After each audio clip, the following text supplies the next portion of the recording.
Welcome to the Evansville Wartime Museum.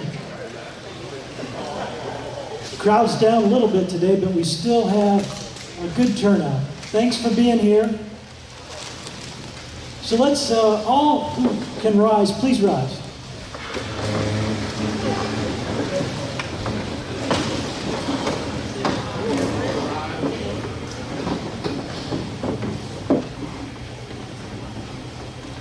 Let's pray together. Lord, our most merciful God, the creator of all of us, the creator of everything that exists, we give you great thanks for this day.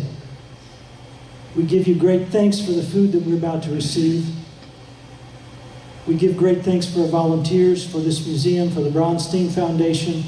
There's so much to be thankful for. And today we pray for this nation, that this nation would endorse conversation among us and resist violence, that we are a nation of peace. We pray that our leaders would guide us along these ways so that all of our days may be filled with discussion and not violence. So we ask all of this in your name. Amen. Amen. Please join me in the Pledge of Allegiance.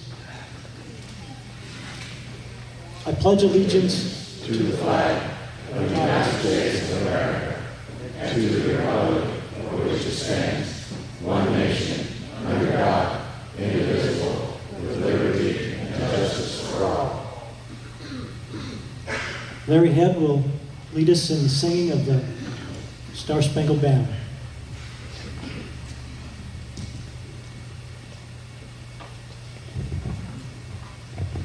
Test. Please feel free to join. Oh, say, can you see by the dawn's early light what so proudly we hailed at the twilight's last gleaming, whose broad stripes and bright stars through the perilous fight o'er the ramparts we watched were so gallantly streaming, and the rocket's red glare, the bombs bursting in air, gave proof through the night that our flag was still there. Oh, say does that star-spangled banner yet wave for the land of the free and the home of the brave? Thank you, Larry.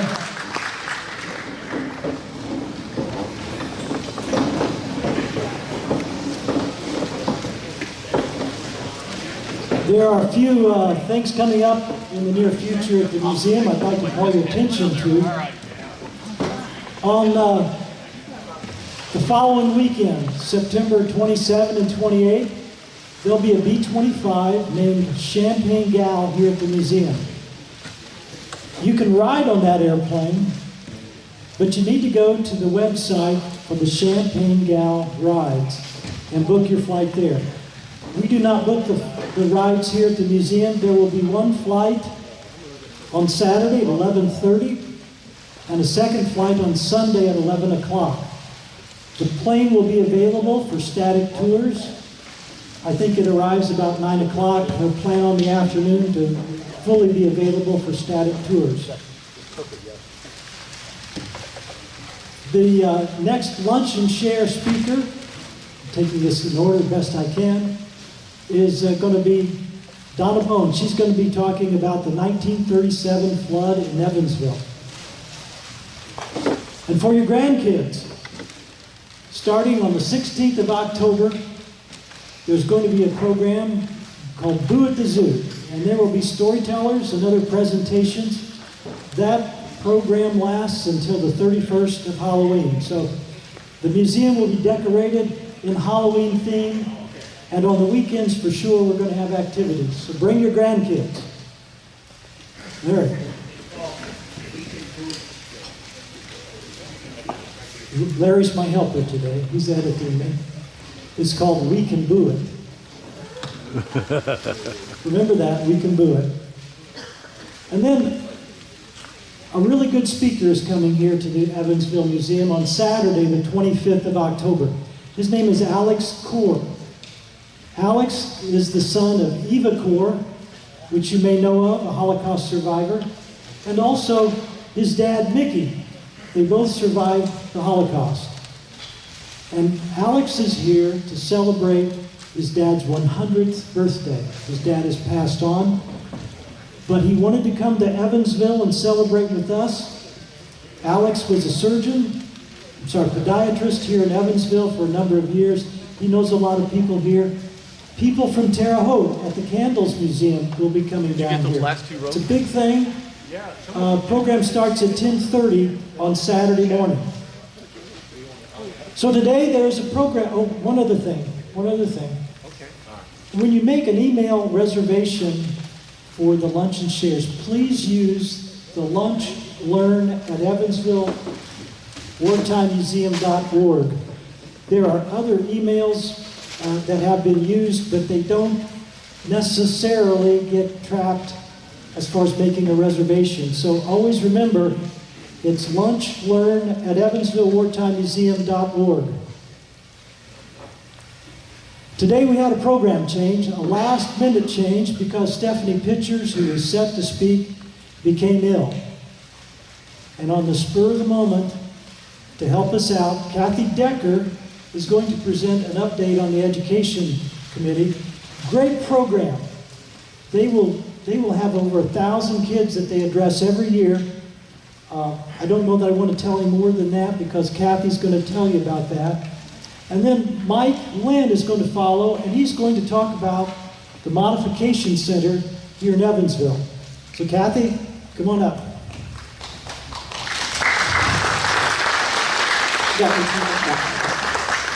Thank you, Johnny. I'm the last minute opening act here today. And as you know, when we pass that hat around, a lot of times those funds go toward our education committee. So I just wanted to take an opportunity to give you guys an update on what we're doing, how we're reaching out, how we're doing our best to teach kids about what we did here in Evansville during the war. And we have several members of our committee around here, so this is definitely a joint effort, and I am speaking for them. So we recently did, I guess last Monday, we did a really nice presentation for the EVSC, what they call their big table, because we're really trying to get more field trips here, and we were lucky enough to have them invite us. So I'm just going to go through the same presentation that I did for them, if that's okay. And then we'll have some question and answer afterwards. So we like to start out with our mission statement for the Education Committee: to educate all ages regarding how industry, home front workers, and military veterans supported our nation in times of conflict through programming and interpretation of historic narratives and artifacts. And then among the topics that we're going to be covering with the kids: World War II, home front, transportation, honor gallery, Red Cross, Rose of the Riveter. We try to get it all in the short amount of time we have these kids. We like to talk to them about the definition of freedom, how all these men went to war to save our lives and give us freedom. And specifically, we like to talk about Alan Sanderson, which I know you've all heard about. He was a very successful P-47 pilot, flew 118 missions, and was married to our wonderful Nancy Sanderson, who is the Education Committee chairperson. Back there in the back. Wave, Nancy. Thanks. We also like to talk to them about patriotism. And we like to have them close their eyes, think for a minute what comes to mind whenever we talk about patriotism. Maybe they think about the Statue of Liberty. Maybe they think about our flag. Maybe they think about our country or a picture of Uncle Sam. So we like to have them, kind of visualize what we're talking about. And then we jump into manufacturing in Evansville, which we all know that's what we're here for the most part. So we talk about the LSTs, made 167, more than any other shipyard in the country. We talk about the P-47s, made 6,242 of those. And of course, the kids that come in here love the P-47. That's a big attraction for them. So to give them a visualization, we show them that the size of a P-47 and an LST together are about the size of a football field. Just to give them some idea, because most kids know, how big a football field is. We also talk to them about all the bullets that we made here, over 3.2 billion bullets. Kids have a hard time comprehending that number, so we tell them that it's enough bullets to go around the world 3 times. And they're pretty impressed with that. Come on. We love to talk to them about our Sherman tank because that is such a special piece of equipment here. So here we have Tom David taking a group of probably 8 or 9-year-olds around, showing them Rosie. Picture Rosie at probably the 4-H fairgrounds. We talk about how we refurbished over 600 or 1,600 of them because we didn't make them here. Love talking about Carl K. Connect because we can connect that to our zoo, and most kids have been to the zoo, but they don't know the story of Carl, so we tell them that, he was a journalist here from 1906 to 1960.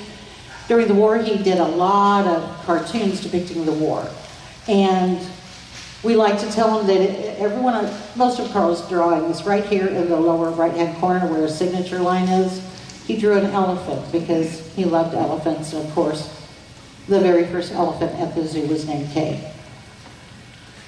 We also support STEM, and we really like to drive that home to the administrators because we talk about milkweed pods, which is science. We talk about, they go to the simulator, which is engineering. Then we talk about rationing and ration cards so that they understand the mathematical issues that we were going through during the war.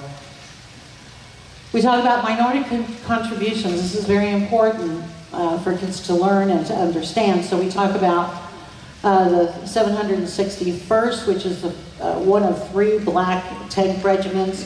We talk about the 6888, Charity Adams and her group that sorted through all the mail. We talk about nurses of color that were primarily designated to work at POW camps or minority military bases. We talk about women. Let them know what Rosie did. It wasn't just a riveter or a welder. Rosie's did just about everything during the war. Wax, 150,000 of them, 160 lost their lives. Wasps, 38 lost their lives. And waves, 69. So it's important to make them understand that women weren't just in the war to fill in space. They put their lives in danger every day. We also take them through the Holocaust if it's age appropriate. Typically, we do not introduce them to the Holocaust until maybe grade 5 through 12, because it's a little bit heavy and dark for ages underneath that. And we really drive home what kids did in school, because it's important to let them know that kids weren't just, playing in the streets. They were actually contributing. They were collecting milkweed pods. They were collecting scrap. They were selling war bonds. So now we're going to get into the numbers of what we're doing, because we do a survey with the administrators before they leave and also with the kids. So between January and June, we had a total of 680 kids here through all these schools. We put together a survey so that the administrators can rank us on, what we can do better. So we asked them, rate your satisfaction with the home front gallery or the Holocaust exhibit or your overall experience today. And then we chart those on a scale of 1 to 5. They can answer, best score being a 40. And we routinely get 40, high 30s, as you can see there on our efforts with the administrators. The only thing that really knocks us down sometimes is they say that they would have had it like to have more time, but we're going off of what they tell us they can do, so that our hands are kind of tied there. But the teachers' comments, the students enjoyed all the areas, they enjoyed the simulator, visit was well organized, found it interesting to learn how impactful Evansville was during the war, on and on and on. This is just 3 of, 40 or 50 comments. We also have a survey for the kids because we want to understand, are you learning something? We need to be able to gauge what they're learning so that we know what else to teach them. So we ask them these questions. How important was manufacturing in Evansville to winning the war? What do you think was Evansville's most important contribution? Children's activities were important to help win the war, true or false? What new information did you learn about the war during your tour or presentation? So we put those together in some charts. And the first question, how important was manufacturing in Evansville? Obviously, 97% said very. 5% or 3% said somewhat. So you can gauge by the way they answer these questions. Are they learning something? Are they picking something up and taking it back home with them? Next question, what do you think was Evansville's most important contribution to winning the war? Was it bullets, the LST, the P-47, the canteen, or all of the above? 79% chose all of the above. So when we're teaching the kids about all of these different areas, they are definitely paying attention, and that's what we're striving to get is, their level of understanding. 3, children's activities were very important to help with World War II, true or false? 86% said true, 14% said false. So I don't know where they were during that tour, but we do talk about it. What new information did you learn about the war during your tour? 558 responses. This is all over the board. 45% said all of the above. 25% said the industrial production they learned about. 3% said the Holocaust, and 17% said women, because a lot of times in school they're not teaching what women did during the war, I don't think, so we let them know that that was important. And then 5, after your tour of the Evansville Wartime Museum, do you have a better understanding of Evansville's contribution to the war? And that was an easy one. 2% said no, 98% said yes. So this is what we're doing to try and understand what we're teaching the kids. Are they learning? Because we think it's very important that our kids know what Evansville did. So here's some comments from the kids. They loved the stories from the volunteers. They enjoyed the items, the uniforms, the planes. Kirk's explanation of the Holocaust was very informative. Enjoyed Ken talking about his experiences. Ken is our resident artist, Ken Epler. Would like more information about women's involvement. Love the huge amount of items to look at. So we constantly get really, really good feedback from the kids, so we know we're reaching them. We know they enjoy coming here, and we want to continue. And with your support and your contributions, we also have an alliance grant from Vanderbilt County that allows us to provide busing for some of the schools that can't afford buses. We also have a wonderful endowment from Mr. Huddleston, who was a P-47 fighter pilot, and he's in Raleigh, North Carolina, and he's very, very supportive of our educational efforts. So that is all of my presentation. I just want to give you a little bit of, knowledge of what we're doing and how we're reaching out. Any questions? Why do we collect milkweed? So back during the war, the kids would go out in the fields and collect bags of milkweed pods. And the inside of the pods were kind of a flaxy material, and they used that flaxy material to stuff life vests. So we try to drive home to the kids that, these kids knew they were saving sailors' lives when they were collecting the milkweed pods, and they always find that very interesting. The other one they find interesting is the kids that collect cooking fat and take it to school, because they don't realize that cooking fat was used to make explosives, and they find that very interesting. So we love telling the kids all this little trivia stuff that they're not going to learn in a book anywhere, and we hope it resonates with them. And now I'm going to turn it over to Mr. Mike Lynn. Thank you, Kathy. Mike Lynn is in exhibits and collections. Mike has a huge knowledge of history of Evansville. So his talk is about the Modification Center right here on the Evansville property. It's no longer here. Mike's a longtime Evansville resident, went to University of Evansville, and without any other announcements, I'll give it to Mike.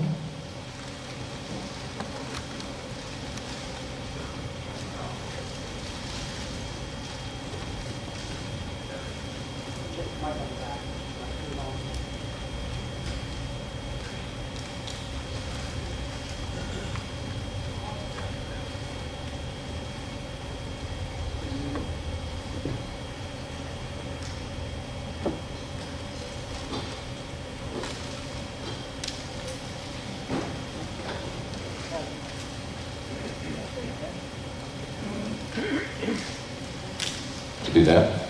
There we go. Move the switch so it turns green. There you go.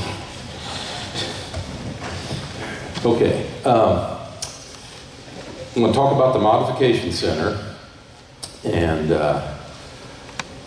I've been working on putting together an exhibit on the Modification Center. So this sort of, I was getting to the tail end of getting all my material together, so it sort of worked out that I can put this together and talk about it. So hopefully in a few weeks, there'll be some of the same material in an exhibit here at the museum.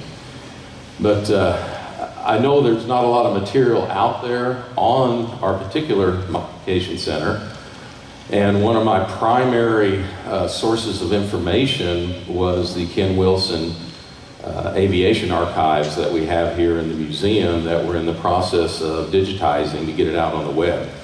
So he had done for many years collecting information, talking to people that worked there, conducting interviews.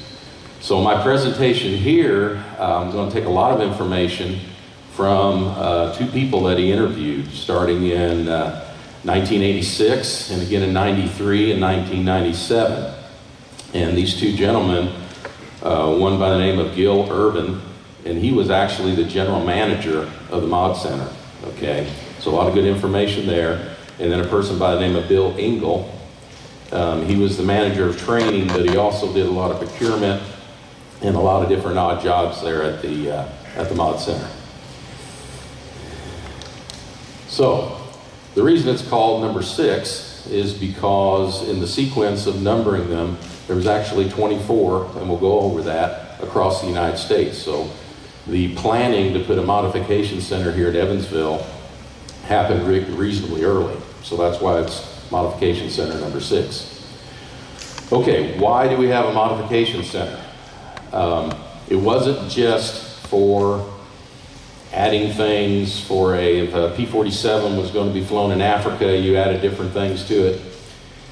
The biggest thing is that the idea was developed in the Army Air Corps headquarters at Wright Field.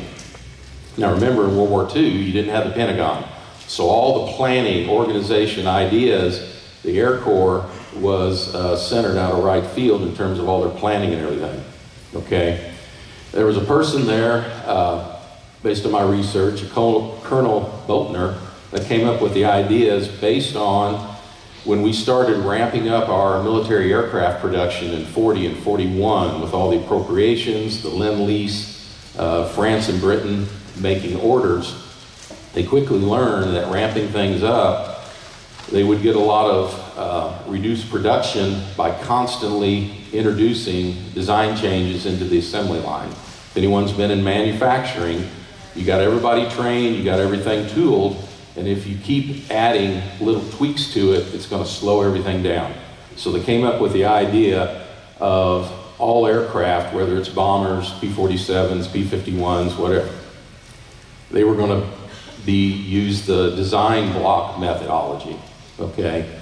So what that means is that this design block in terms of making changes to the line, there may be 150 planes that would get manufactured, come off the line, and they wouldn't have the latest and greatest required changes to them to make them better in combat, make them better for the theater. And then Wright Field would say, hey, we've got this design block coming off here. We're going to ship those planes, either send them all to one or divide them up, and they were going to go to these modification centers, and we know exactly what to do to modify them because all the engineers had figured out most of the time how to modify them, and then they would, for example, B-17s, whenever they made a change of going to a later model where they had a whole redesign back end where it was more spacious for the tail gunner, those B-17s would be made with the original configuration. They would be sent to a modification center and they would rework that entire tail before they would be sent off to the theater that they were going to be used over to Europe. Another wing is theater specifics. Obviously, if the planes were being sent P-47s to the Pacific, good example there is they had extra wing tanks that wouldn't necessarily be coming out of the factory. If they were up in the cold weather, they would have specific equipment to maybe thin the oil down a little bit for starting in cold weather, different systems like that. And then special functions. Our mod center did things like convert planes to be able to carry towing targets for stuff like that. They converted planes, I'll get into that, where they installed specific equipment so that they could do geographic mapping, different stuff like that for the Air Force. Modification centers were built at aircraft factories, just like here when Republic built this plant, they automatically added a modification center to it, and existing commercial airline maintenance hubs. So everything was geared toward the military, but they had these facilities already set up for doing the same kind of work. And so those were built there. Okay, there were 24 modification centers set up all across the US, so it wasn't just Evansville.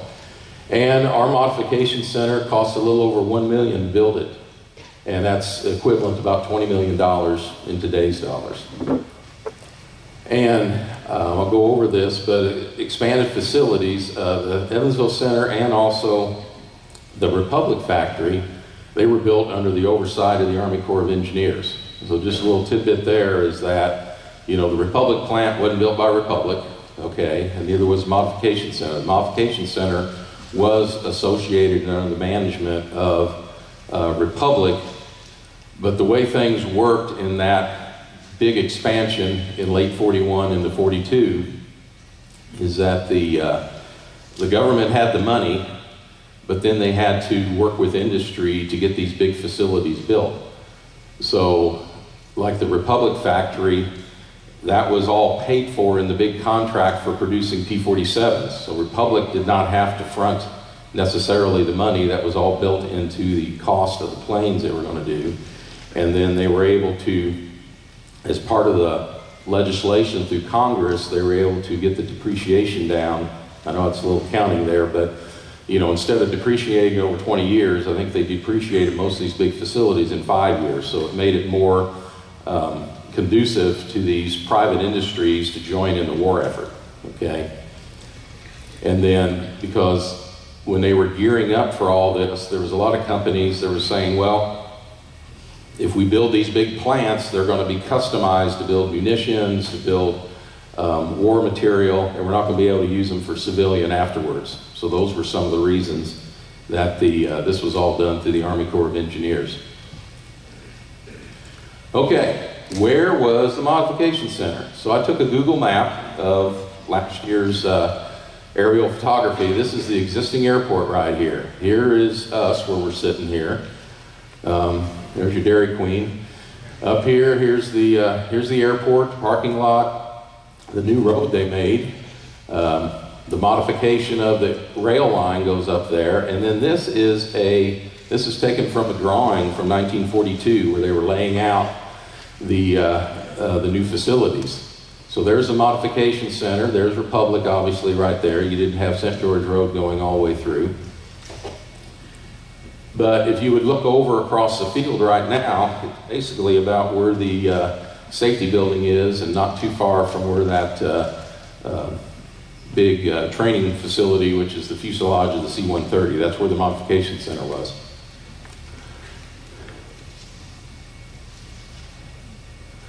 Okay, here's an aerial photograph of the plants being built back in 1942. Here's actually the Republic plant. First thing they built was this hangar right here, so they could start bringing in pieces and parts and start assembling some aircraft. Hoosier Spirit 1, that was put together before the rest of this was built. And they got a lot of the parts from Farmingdale, and they used that as the way to figure out how to make airplanes and plan for it. You see the airport here. Here's where they laid out the foundations and everything for the Mod Center. And like right over in here is where we would be. I did a little zooming here. So here, just for info, here's the Republic plant. You can see where they started to work on these 4 long big buildings here where they would do the assembly lines. You can see all the people parked there. There's that. And then here's where they were building the office buildings. Okay, so that was all going on. Estimate this to be probably late spring or early summer was this picture right here. And then over here you can see a little close-up of Modification Center. Back then, I mean, a lot of, especially younger people, have no idea what everything looked like back then, but this road went all the way over here, curved around, and the railroad track that was over here, it met up in this area. So everything's been totally reconfigured nowadays. So it's hard to imagine where that was at. And just for fun, I zoomed in on the windmill over here. So where Dairy Queen and the gas station is, that used to be a little motel by the side of 41. So if you were going from traveling along 41 going north, you could stop in here and they had little cottages there and you could stay overnight and then go on your way. So that's why it was called the windmill, okay? And you can see where 41 was 2 lanes through here, and it was 1 lane going north here, and then this is your railroad tracks. That's what it looked like back then. Okay, so the Mod Center was built in 42. It was completed in the fall. That's what it looked like. You had a huge hangar area there. This was a picture probably in 44. But you can see, this is north. You can see where that's laid out. You had buildings here, warehouse buildings, workshops, design areas, another building here, and then on each side of the building you had offices and workspaces so that they could work both. Most of the plane work was done inside the hangar. The modification center at its peak employed close to 600 employees. Okay.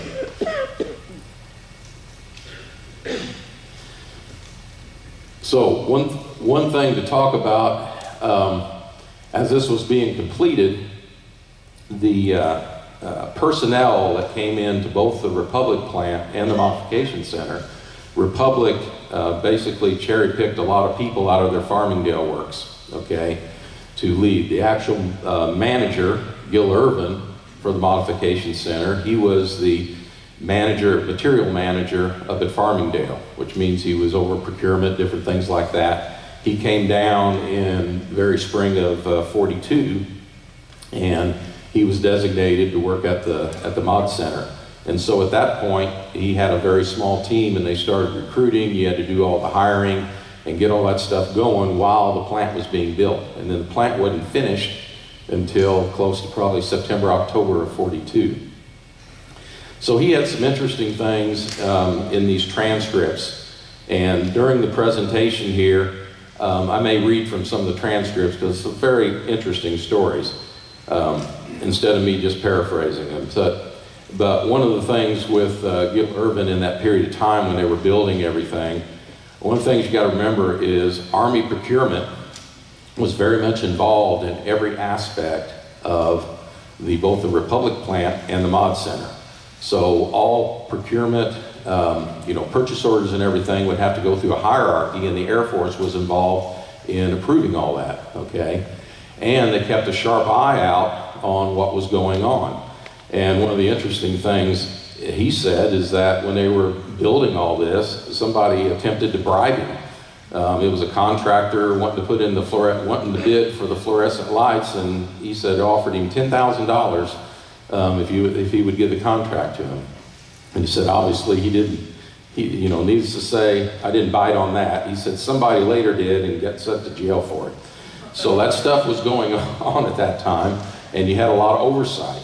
So $10,000 back then, that was $200,000 in today's dollars. So it was a fairly big bribe. Gil Irvin, the manager, he worked for Mundy Peel. Mundy Peel was the general manager of the Republic plant.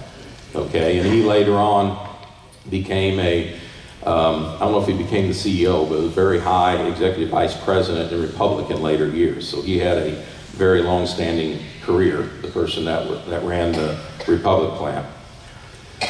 And then they pulled in people from Farmingdale, and then also they pulled a lot of local people.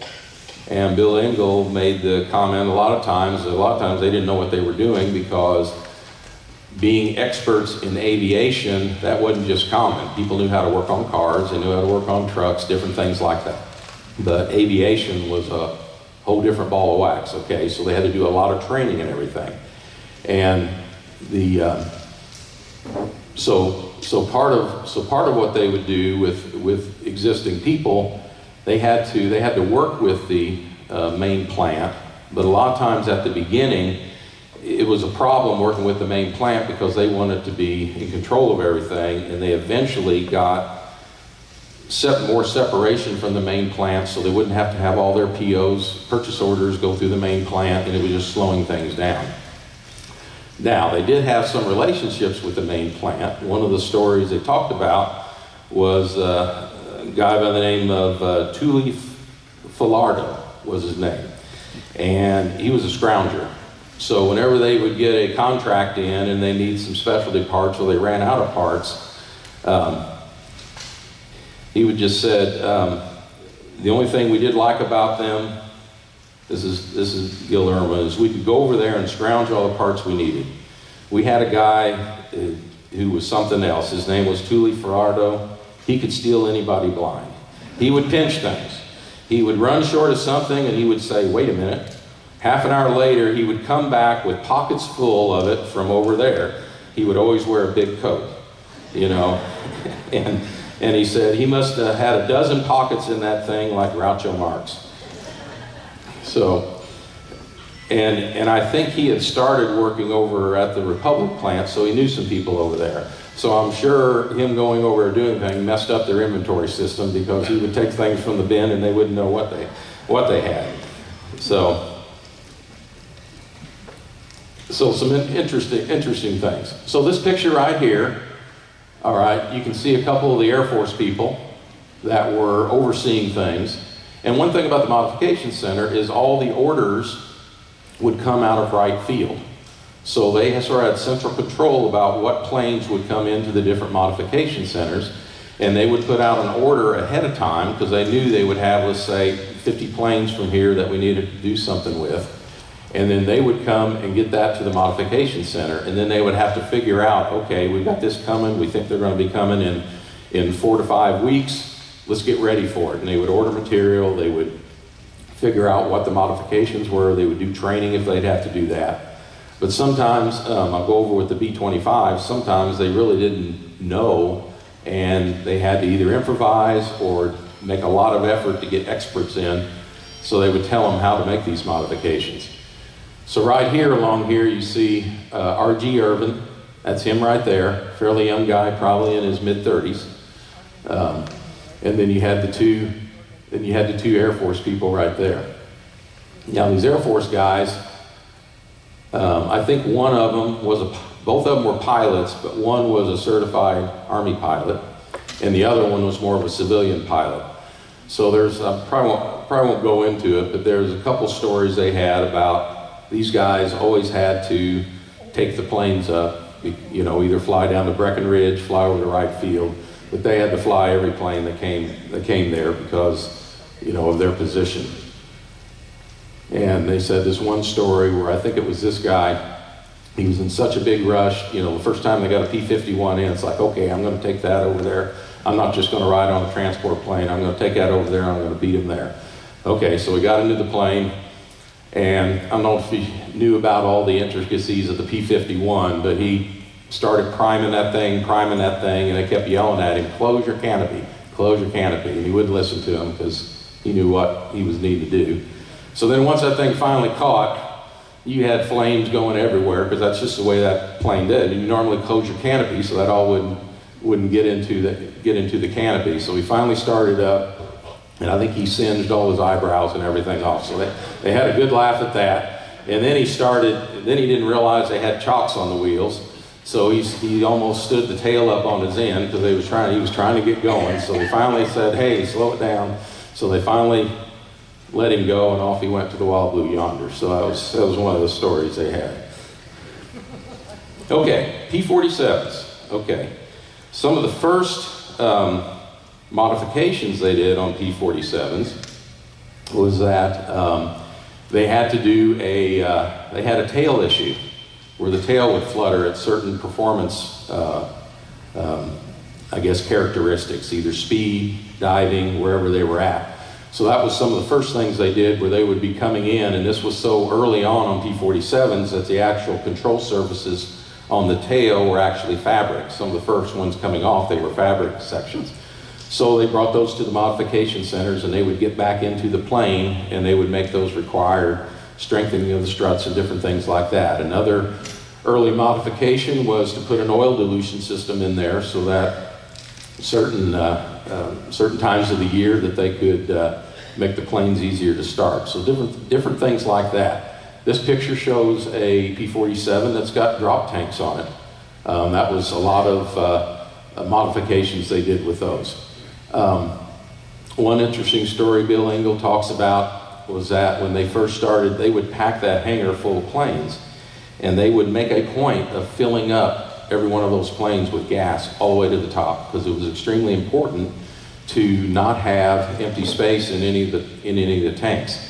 Especially, they had issues with these, if they had any with wing tanks coming in there, they would make sure if they were doing work on them to fill them up with the liquid so you wouldn't have those fumes. He said they had one instance where a guy was welding on one of these, and they think they had paint fumes in it.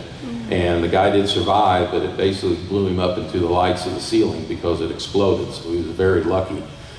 So a lot of people are saying, hey, more gas in the planes in the hangar is a bad thing. And they're saying, no, that's the proper procedure. The other thing, obviously you've seen pictures in here is adding the rocket pads. And then they would also add, depending on where they were going and what the squadron mission would be, they would add the different bomb racks and attachment points and stuff. Those are some of the things that they would do for the P-47 in addition to making minor changes from these design blocks. Okay, Republic Aviation News, they had portions dealing with the Mod Center, and you've heard of Dilbert, but not Dilbert the office guy. Dilbert the Duck made it to the Aviation News plenty of times, and the motto of the Mod Center also was quick and dirty. Is get these planes out, do what you need to do, not wait for maybe pretty drawings or figure it out, get it done, and get them out to the front. So this is sort of a humorous thing where it says, remember I warned you about stopping at the Mod Center. So Dilbert the Duck's got better radio equipment, an extra turret in his tail, machine guns, and drop tanks. So that was a cartoon that came out. Okay, some of the different planes that came in.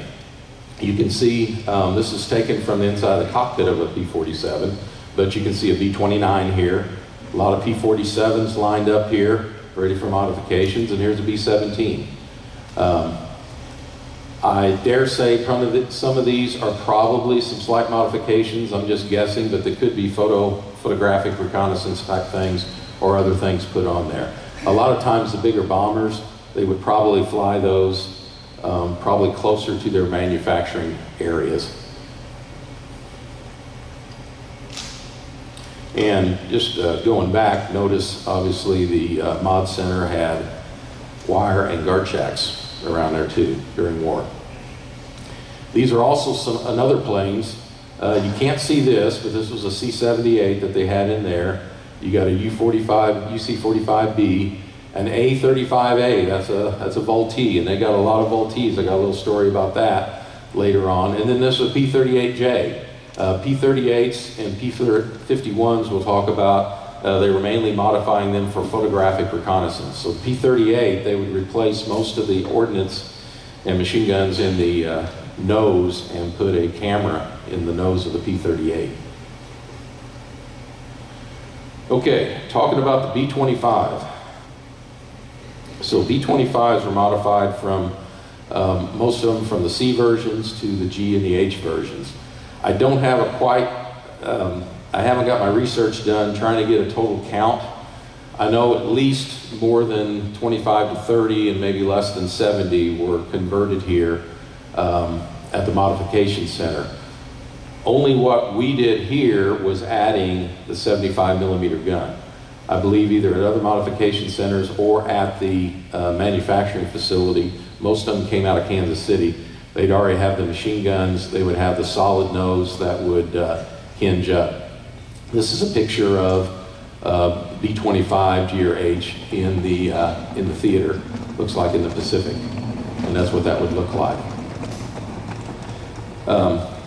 Now, one of the things that whenever they got the order that they were going to convert these B-25s and put the 75 millimeter gun, the very first of them, it was basically an infantry gun. Okay, it wasn't the aircraft model that was specifically designed to put on aircraft. So the first ones they put in was an infantry 75 millimeter gun, and that's the size of the shell right there. And this actually was probably one of the first ones they converted. And I think if you, I can't zoom it in, but if you could look at this guy who's in the cockpit, that's a guy by the name of Oscar Haas, who was the head test pilot at the modification center. The Republic plant had their own test pilots, and then the modification center had another set of test pilots, so they would do their flying. But I'll read you some of this narration here. And so it's like, tell me about the first G models you did. And Irwin was saying, we literally had no drawings on it when they first came in.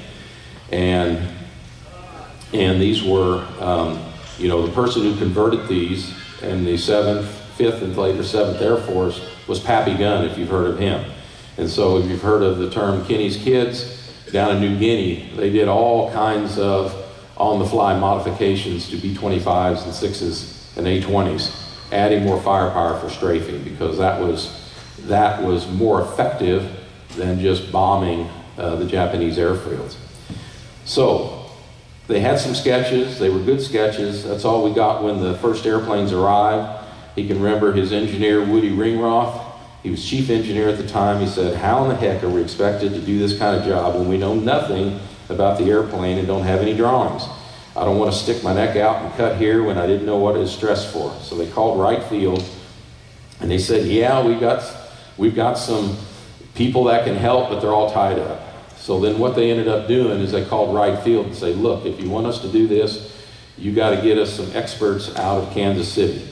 So the Army Air Force from there called Kansas City, and boom, they got somebody out. So they were able to come in with the guy who came in, he actually had copies of the hand sketches from Pappy Gunn, and they brought him in there, and he spent a few days with their chief engineer telling him exactly, here's what you can do, here's what you can't do. Because one thing I realized when they make this conversion on there, adding all that weight in the front changes the centers of gravity of the plane.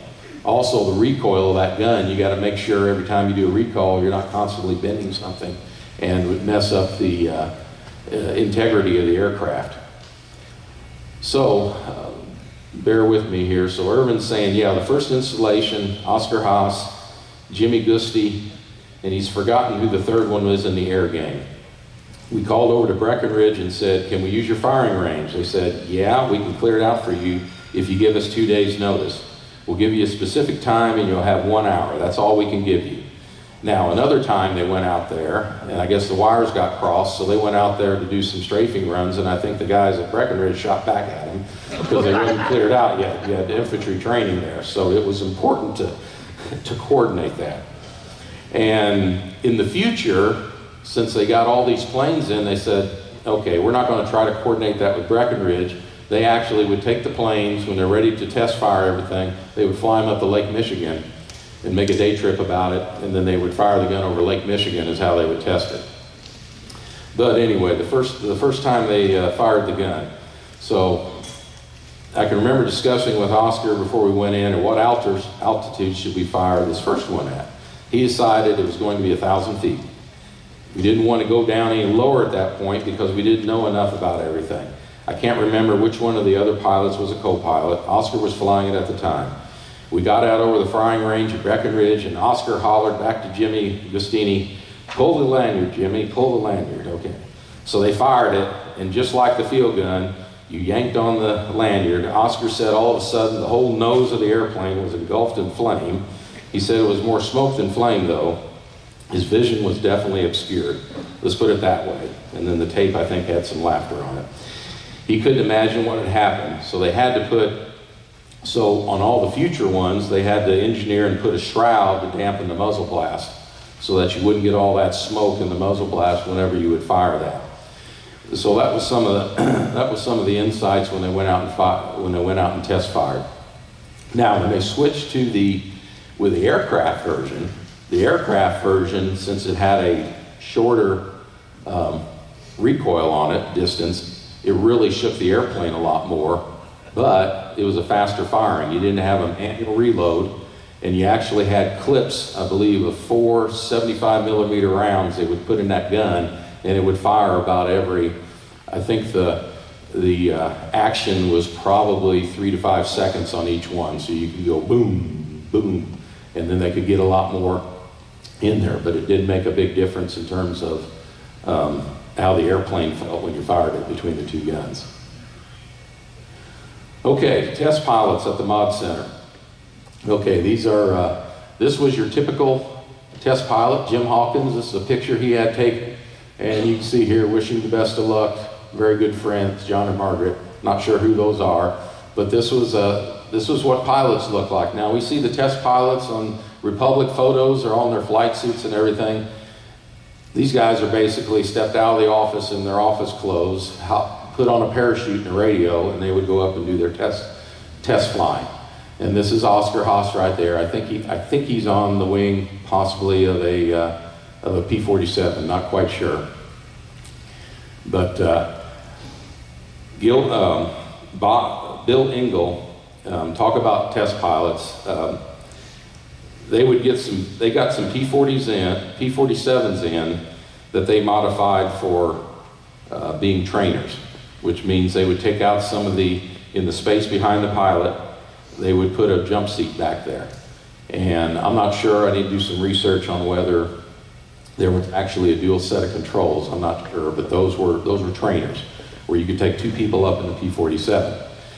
So part of the interviews that Wilson said, can you tell me any flights that Oscar Haas had where he had any problems with, okay, or close calls? And he said, yes, I can tell you one because I happen to be in it. This was in a Curtiss-built piggyback job. So Curtiss, if you look on our chart in the back, Curtiss did build some P-47s, not very many of them, but they had gotten these Curtiss-built ones in because they had to finish them up and fix them because they said the aluminum work on those planes were horrible. Bill Engel said it was sort of like a laughing stock in terms of they didn't know what they were doing, but they fixed them. And then I guess once they had those going, then they gave some people some rides on them. And this is another Dilbert cartoon. Basically says, here comes Dilbert. I promised him a ride in the Link trainer. Okay, and you can tell by the picture there, yeah, that's Oscar Haas. So Engel said, yeah, that's right. It's the only flight I ever had on a P-47. Oscar took me up probably 3,000 feet or something of that sort. He stood that thing right on its nose. I never saw a postage stamp bloom so quickly in all my life into the airport as that thing did. He was buzzing the Mod Center. When he pulled out, I blanked out. It wouldn't have made any difference to me, but he cleared that hangar there by just a matter of feet. There was quite a little hell raised about that. I asked Oscar later, how close did we come to that thing? Of course, I was out, and as I said, he said, a lot closer than I had intended. And there was a little laughter on the table. And he says, I was pulling out of this thing, and it was mushing on me. There wasn't a damn thing I could do about it. It was just mushing. I don't know. I thought we were goners, really. So he said, I can't remember any other problems Oscar had, but he said, that would have been one big problem for a lot of people if he didn't pull out of that. Because if he was buzzing the mod center, imagine all the planes in there and everything else. So that was an interesting story. Okay, P-51s. They did get quite a few P-51s in, and they modified them for photo reconnaissance. So you would have, we actually have up in the archives I saw where they actually got the book that they got that said, here's what you do to convert it to a photo reconnaissance. So they would have the camera in here, lenses be down there, and all the equipment would be there, and they had to redo some things in here, re-strengthen this to hold that camera back there. And what they would do is this would be for shooting what you would call oblique pictures, okay?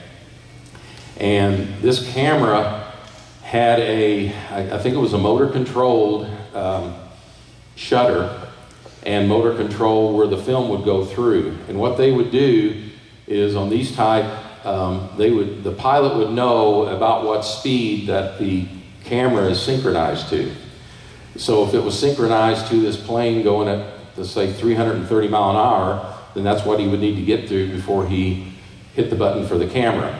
And how they would test these is that they would send somebody out, whether it was somebody from the office, secretary, and they would put them out on the close to the runway with sitting in a chair reading a newspaper. And then they would run these planes by there, and then when they would develop the film, they would say these cameras are so good that you would read clearly the headlines. You couldn't read obviously the type, but you could read the headlines on a newspaper of somebody on the ground buzzing by them at 330 mile an hour. So it was pretty impressive. Another thing about remember you still had Army procurement overseeing everything. So this story here is talking about P-51 antifreeze. When they first got their P-51s in, we had some engine work to be done on them. This is Engel talking. It was mandatory that we had to drain the coolant out of them. And they were just draining it in the little ditch outside the east of the mod center. No EPA rules, obviously, back then.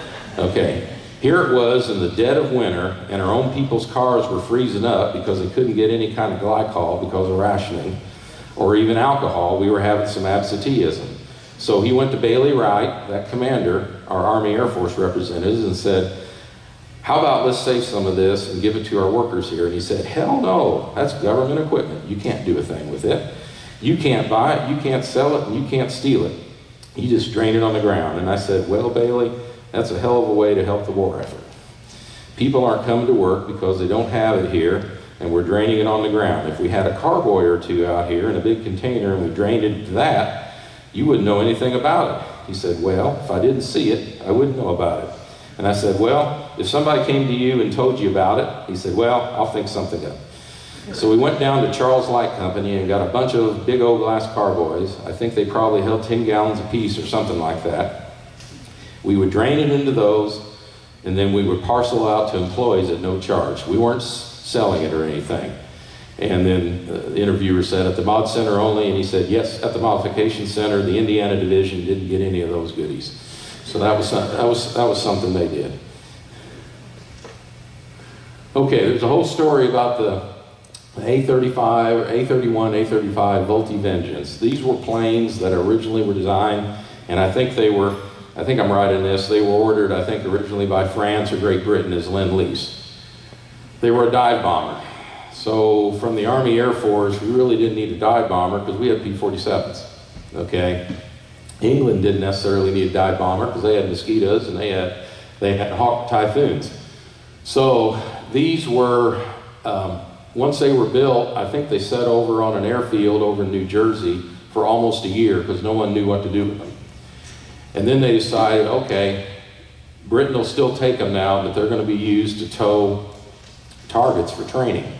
So then people learning to do some form of gunnery combat can practice with these. So they flew them out from New Jersey, had them parked here, and over half of them had engine problems because they didn't pickle them right at New Jersey, and the engines were just, they were in sad shape. So they first had to, all they did was add places for the towing cables to go, but they had to do engine work on almost, I think, 25 of them. And they had issues, and they had some issues there getting parts and everything. But this is the Vultee Vengeance. And there's a picture of one, and you notice it's got the, doesn't have a U.S. Star on it there. It's got a different one. And, you know, I guess to say it nicely, that was an example of a, you could say, a dog of a plane in World War II. They couldn't find I don't think it was fast enough. Dive bombing, like I said, we had other planes that could do the same job better. Here's a picture of the probably a day shift. You know, they had 600 employees working around the clock when they did have a job there to do. But you can see all the personnel there out there. Based on that story about Tully, Florado, I think that's him there, but I'm probably guessing. You know, he's got the overcoat and he sort of looks a little shady. Okay, here's some more. There's Oscar Haas again, but with the P-51s. And then right here, that's him with, these aren't test pilots, but these are some of the key people that actually made the Mod Center work. These are your line mechanics and line chiefs, that they would be the key people for organizing and figuring out and supervising the employees actually doing the work, and then making sure things were done right. Now what's interesting is, you know, I'm sure none of you have seen some of these pictures, but the aviation archives over, you know, those 30, 40 years that he was collecting all this information, these were photos and different things from different people that he's talked to, that he mailed requests to and stuff like that. So once we get that collection digitized, it's definitely worth, you know, looking things up. A lot of interesting information. Okay, so what happened after the war? Well, the Mod Center was closed in late 44, and the 600 employees were absorbed into the Republic plant. Okay, and then the Republic plant started slowing down in terms of how many shifts and everything. So there's Dilbert with a tear in his eye saying, exit Dilbert, bye-bye, with the Mod Center. Okay, so I think I'm accurate on this based on my research. The first place that took it over after the war was Sky Service. And so this is how they advertised. You had a big sign on the top of the hangar, so if you're flying by and you need gas, hey, I'm going to go down to Evansville Airport and fill up here. Okay, and that's what it looked like there. Whoops. Okay, then Lake Central Airlines maintenance. They leased it out. You had Air Reserve from May to October '57. They used to be in that. Airways Flight Service, another either private type airline. 95th 08 Air Force Reserve Recovery Unit, so it was used at its original role in, I guess, fixing planes, doing maintenance on planes. Then I think a lot of you people know Sunbeam Plastics had that for a long time. And then during early 70s, when they needed to, I think, change the location of a taxiway, I think that's when the main building was demolished.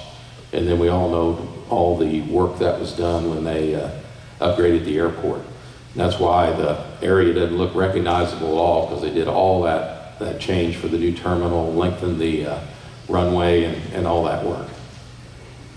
So just a short notice in a nutshell, that's the talking about the modification center. Do I have anybody have any questions that I could maybe answer?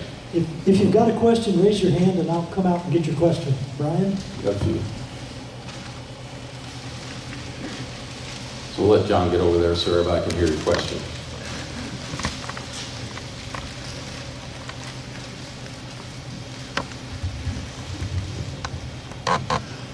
Do I remember right that Major Wright is the one that Wright-Patterson Air Force Base is named after?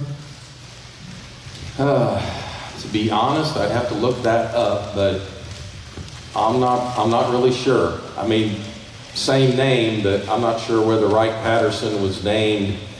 Since it was named that, as these guys remember it, I doubt if a living Air Force officer, it would have been named after the same guy that was, you're saying, that I referenced here in that photo? I know it was the Patterson Air Force Base for a long time. Yeah, it might have been a different Wright. I'd have to look that up, but that's interesting. Oh, Wilbur and Orville Wright was what it was named after. Now, I don't know if this Bailey Wright, whether he was related to them or not, I don't know. Yeah, John. Hi, I was just wondering in your research, have you discovered any information about spies? Not necessarily spies. I didn't necessarily want to get into here because I needed to look some more, but part of these interviews they're talking about, have you seen any sabotage? Okay, and yes, there was instances both at the Republic plant and that they picked up a little bit at the modification center of actual sabotage. It could be nothing else but that. If I remember correctly, one of the things they talked about was that they kept getting planes that they would smell gas fumes in it. And since the tank was right behind the engine, between the tank and the cockpit, and what they discovered was that it appeared that somebody was taking a very thin ice pick, puncturing the tank, and putting a small tube up in there.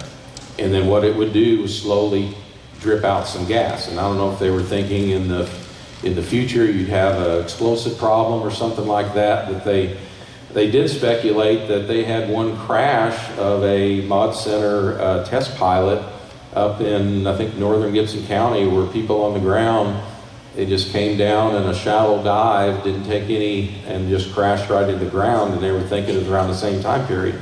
He might have been overcome by gasoline fumes or something like that.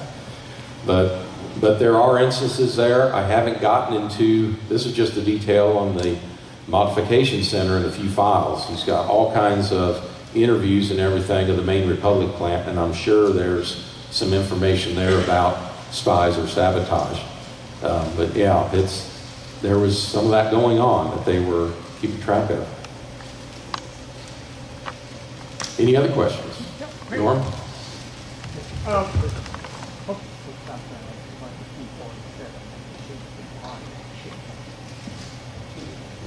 Yeah, okay, the P-47, you know, you had the ratchet thing, and so they had to remodel and redo the plane from the cockpit to the tail to go to the bubble. Now, when did they do that? And did they do that at Republic, or where did they do that originally? Well, I'm doing a little bit of speculation, but I know going to the bubble first, you had a lot of planes actually go out and go into theater without that ridge being there.